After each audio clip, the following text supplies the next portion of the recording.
Assalomu alaykum tumanimiz aholisi va mehmonlari. Davlat rahbarining 2026-yil 5-yanvardagi respublika mahallalarida xavfsiz muhitni yaratish yo'nalishida yaxlit manzilli ishlash tizimini joriy etishga qaratilgan qo'shimcha chora-tadbir to'g'risidagi PQ 1-sonli qaroriga asosan 2026-yilda har bir mahallada huquqbuzarliklarni barvaqt oldini olish ustuvor vazifa etib belgilandi.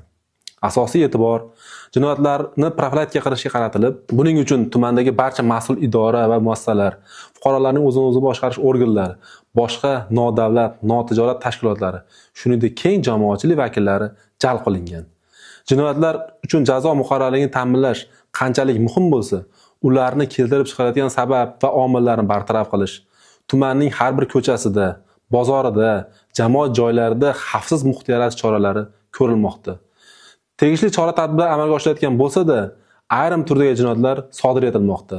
Xususan, joriy yilning may oyida jami 34 ta jinoyatlar qayd etilgan. Shundan 18 tasi yoki 52% oldini olish mumkin bo'lgan jinoyatlarni tashkil qilib, tumandagi kimlarga vaziyatga bevosita salbiy ta'sir ko'rsatmoqda.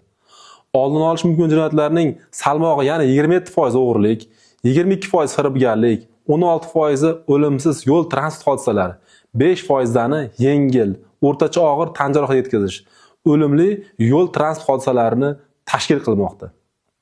Yuqoridagi jinoyatlarni oldini olishda fuqarolar tomonidan mulklariga ehtiyotkor munosabatda bo'lishlari, buning uchun uylari va yashash xonadonlarini qarovsiz va ochiq holatda qoldirmasliklari, video kuzatuv kameralari o'rnatishlari, qo'riqlovga olishlari lozimligi, mol-mulklarini qonuniy tartibda rasmiylashtirilgan holatda savdo qilishlari, axborot texnologiyalaridan, xususan internet ijtimoiy tarmoqlaridan foydalanishda firibgarlarga aldanib qolmasliklari, shaxsni tasdiqlovchi ma'lumotlarni hamda plastik karta raqamlarini begona shaxslardan sir saqlashlari va avtotransport vositalarini boshqarishda yo'l harakati qoidalariga to'liq rioya qilishlari, oilaviy va boshqa masalalarda kelishmovchiliklarni mahalliy tilagi vakillari orqali tinch yo'l bilan hal qilishlari maqsadga muvofiq bo'ladi. Hurmatli qo'shtepaliklar, jinoyatchilikka qarshi kurashishda ko'mak va hamkorlikda jinoyatlarning har qanday ko'rinishiga chek qo'yishga, jinoyatga qo'l urgan shaxslarga nisbatan jazosining muqarrarligini ta'minlashga shaxsan kafolat beraman. E'tiboringiz uchun rahmat.